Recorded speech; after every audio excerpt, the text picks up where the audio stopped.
kung ano man yung kampanyang ginawa nila, magaling. Kasi kahit Magaling mo yung mala. Hindi kaya hindi ano? kasi ano eh. Kaya namin kayo tinatanong Hindi, kasi kahit bilang kami- ano eh, bilang Kahit kami hindi namin nakita sa survey namin eh.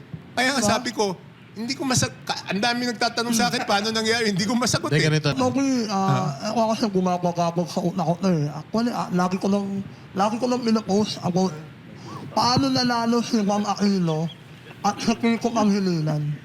Paano sila nanalo? Alam mo, Nagulat ako eh. hindi, ako yung na, Tapos number 2, Kung, alam mo alam mo to.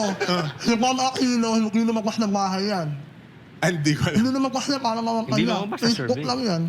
Hindi, talagang kung ano man yung kampanyang ginawa nila, magaling. Kasi kahit, Magaling mo yung Hindi mala. kaya hindi ano? kasi ano eh. Kaya namin kayo tinatanong Hindi, kasi kahit bilang kami- ano eh, bilang Kahit kami, hindi namin nakita sa survey namin eh. Kaya nga sabi ko, hindi ko ang dami nagtatanong sa akin paano nangyari, hindi ko masagot Hindi, eh. ganito na lang. So, ano yung ginawa? Sa tingin po ba ninyo, nagkaroon ng dayaan nitong 2025 election? Okay.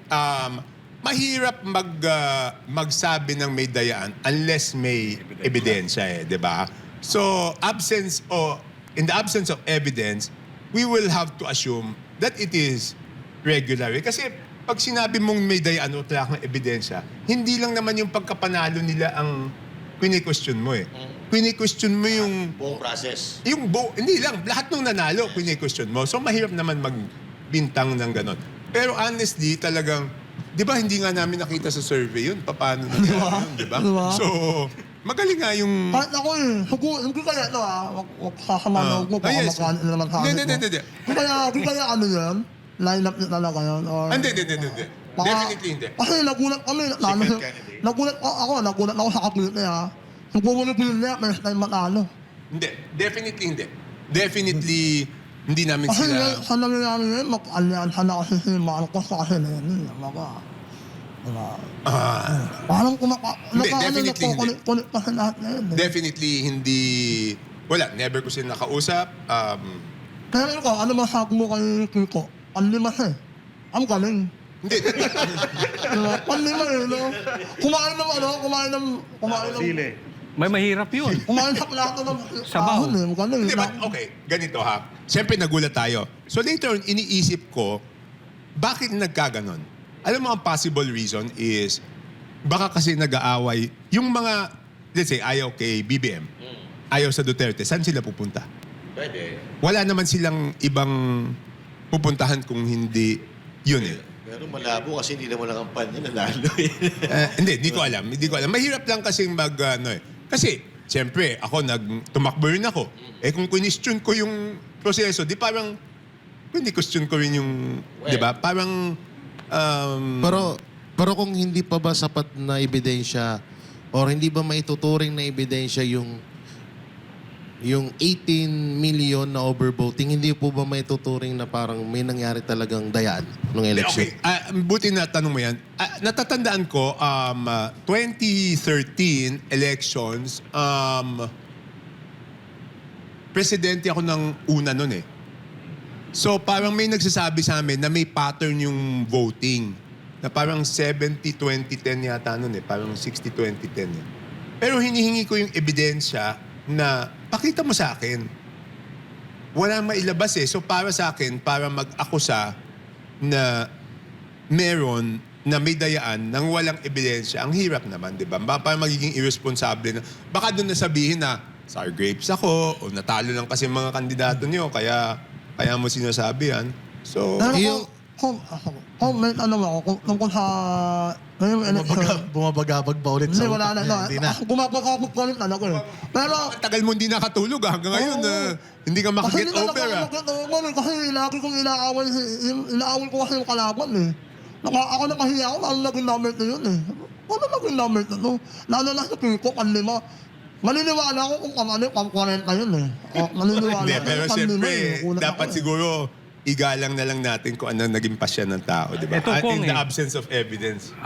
In the absence of evidence. Pero naniniwala kayo dito na yung 18 Marines nag-deliver twice kay Chairman Garcia.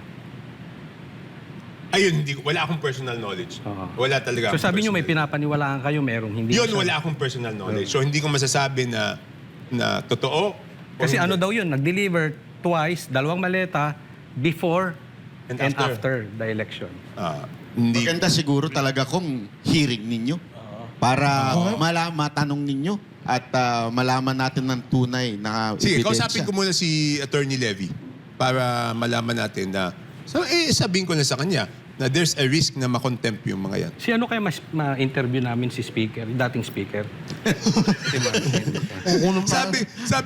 Sabi ko nga, 'di ba doon sa bumabati ko sa akin, ako lahat ng interview wala akong tinatanggihan kasi wala akong tinatago. Kaya nga kami nagpapasalamat sa inyo, Kong, dahil eto, alam naman natin, Banatero, walang supporter problema sa ni Vice President Walang Sara. problema. At si Kong ay hindi naman lingid sa kaalaman na iba, kamag-anak ng presidente. So, pumayag pa rin siya. At wala siyang binigay na Wala. restriction. Ang galing ha? Wala, Si wala. Trillanes kaya. Pwede kaya natin may-interview kasi Ang mukhang lalas. Pag nagtatampo siya in-interview eh. mo siya, after didemanda ka niya. Hindi siya na-interview mo eh. Grabe Didemanda ka naman. pa rin niya. Kasi trip niya talaga magdemanda palagi eh. Sobra ha? Oo, ganun Hindi, Magpasalamat di ba tayo, kanina ha? tinanong niyo ako kung anong hindi pa pwede. Sa akin, wala. Lahat, Totoo yun, totoo. lahat pwede. Pero yun, ni minsan di nagpa-interview yun. Si former speaker. Oo. Kailan siya nagpa-interview? Papasok pa ba siya? Hindi ko nakikita. Anong diet niya? Nag-ano ba siya? Kasi pero ano pumapayat. Oo, Mac. Maganda yun. So hindi niyo siya nakikita. Hindi. So, hindi siya pumapasok. Ha? Kung hindi nyo nakikita, kasi pumapasok kayo. Hindi, buti, alam mo na ano mo yan, na buti nabanggit mo sa akin yan. Nagugulat nga ako, kaya nga minsan talagang disappointed ako sa house eh. Hindi ko siya nakikita, pero minsan doon sa attendance, present siya. Uy, Taga-pirma? May kaluluwa. Ayos Kaya yun. nga, Alam ko na kung kaya sino sabi ko- tigalista. Sabi ko, disappointed talaga ako dun sa mga nangyayari. Kami, every session, nahandun kami. Tapos sasabihin, minsan ang palusot doon, official business. Hindi dapat. Hindi dapat pumirma. Hindi ba? Hindi. Kasi, hindi, makikita mo the next day, di ba, yung journal? Wala naman tong mga to. Ako nandito, hindi ko nakita tong mga to. Bakit present tong mga to? Ang laki-laki nun. Lugi sa inyo yun. Sa mga nandun na palagi nandun. Dapat pala face recognition lang. Para talaga nandun ang... Hindi, dapat biometrics, di ba? Biometrics o face recognition, di ba? Baboy metrics. Para talagang nahandun, di ba? Lupit pala. Alam mo, pag nagkaroon ng facial recognition, gagalain ko rin si Percy.